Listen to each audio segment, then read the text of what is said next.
As a general dentist, I am a pediatric dentist dream. I do no children, and I refer them all to you or Mary or one of our cohorts. But since so many of my patients have young children that are having babies daily, I really need to keep abreast of when they should see you, what the protocol is, what is expected. I mean, because parents really have no idea about dental care. Yeah. I mean, they probably start them off right with a pediatrician, but when do they start seeing the dentist? And I know what the guidelines are now, isn't it?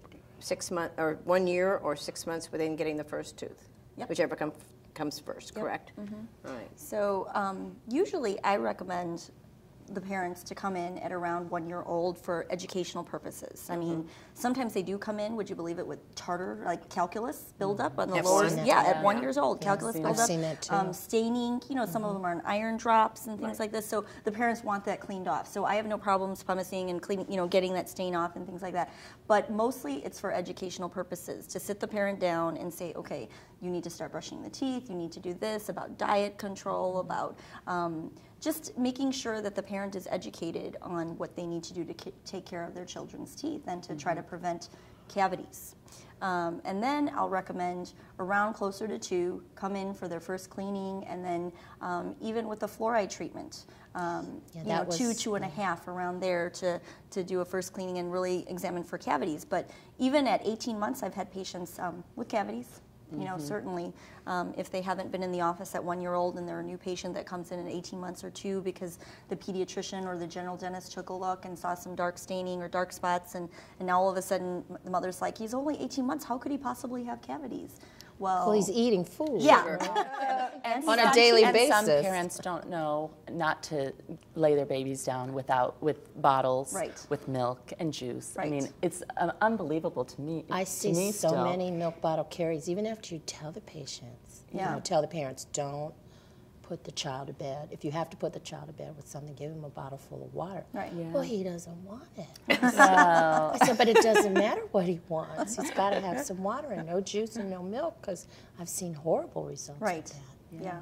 And it's amazing because there are a lot of educated people in our practices that just don't know that. It's somehow missed. But I was guilty too. At 3, I knew that they would be able to follow directions and spit the fluoride out. Now that's my question to you, Cissy, is sometimes younger than 3 and they swallow the fluoride, and then half an hour later their stomachs are upset and they're throwing up, they're vomiting. Well, what's a good antidote for that? I really try to, I mean, the antidote for, you know, fluoride poisoning toxicity is milk, but you know, you don't want it to get to that point. I mean, I don't think they've got such a small amount, but it still upsets the stomach. You want to just you want to make sure that when you do place it on, that you have a lot of suction. I usually work with a dental assistant at the same time, so the both of us are, one of us suctioning and the other one's like either holding the tray or brushing it on and suctioning it up at the same time, and then you know, just wiping it off with gauze right afterwards instead of just relying on the suction, because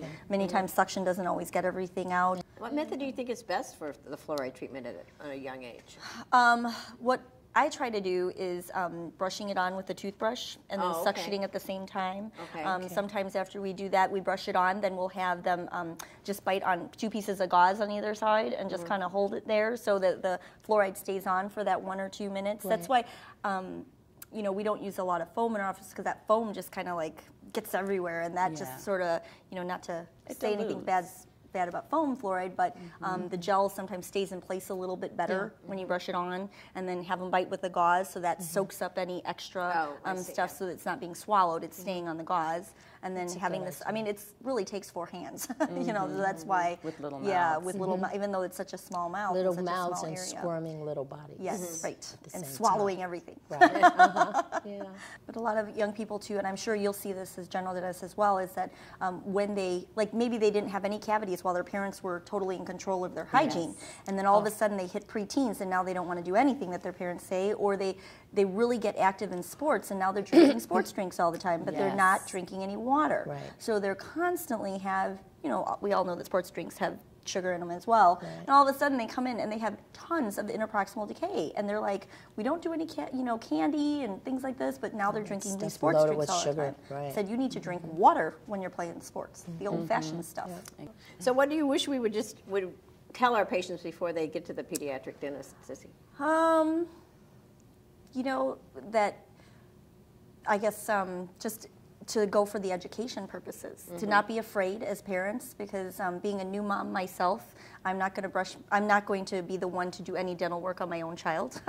My partner is. I think it's better that way, but to not be afraid, because I think most parents are afraid to go to the dentist themselves, and so they sort of have that protective bubble over their child, and oh, you know, but what they need to be told is that really you're doing your child a service by getting them to the dentist early, by trying to prevent decay, prevent any problems that you had as an adult, you know, or your childhood.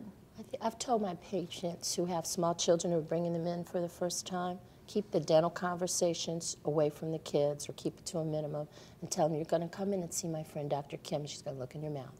That's it. Don't say anything else. Then they're ready. Like one came in. She was like 2 years old. I said, it's nice to meet you. She says, I had told her that I was going to look in her mouth. And she said, oh, I said, oh, you're going to be a great patient. Come on in. So, it's probably a good idea. Such coming from compliance. someone. I wish everybody were that compliant, right? Yeah, well, they had worked with her on this for quite a while. So it's great. So that's I think that's really it. And I wish, you know, pediatricians would see this as we're talking like this, because really they're the start of it all, and to really educate the parents. I still have a lot of pediatricians telling my parents, oh, don't go to the dentist till they're 3 or 4 at least. And you know, I know also I read again in the ADA news about the American Academy of Pediatrics and the American Academy of Pediatric Dentistry working together in collaboration to educate you know, each other on referring patients early.